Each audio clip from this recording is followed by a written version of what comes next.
Réduire la vitesse pour sauver des vies.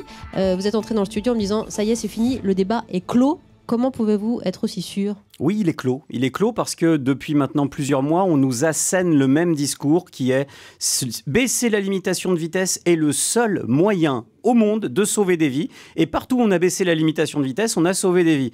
Eh bien, pas de chance. Pas de chance parce que depuis ce matin, maintenant, on le sait, au Danemark, la limitation de vitesse a été portée de 80 à 90 km/h. Ils ont fait l'inverse. Sur les réseaux secondaires. Ils ont fait l'inverse, ils expérimentent l'inverse depuis 2 ans. Et devinez quoi, Wendy ? Depuis 2 ans, ils constatent de moins en moins d'accidents. À tel point que même les plus fervents opposants à cette mesure d'augmentation des limitations de vitesse sur les réseaux secondaires là-bas, aujourd'hui, sont obligés de constater la réalité, c'est qu'il y a moins d'accidents. Alors oui, le débat est clos. Pourquoi il est clos ? Tout simplement parce qu'en France, on a basé ce projet de baisse des limitations de vitesse sur les réseaux secondaires sur une soi-disant vérité incontestable, une sorte de vérité universelle qui serait que 1 km/h de limitation en moins égale 4% d'accidents en moins. Eh bien, je suis désolé, mais c'est faux.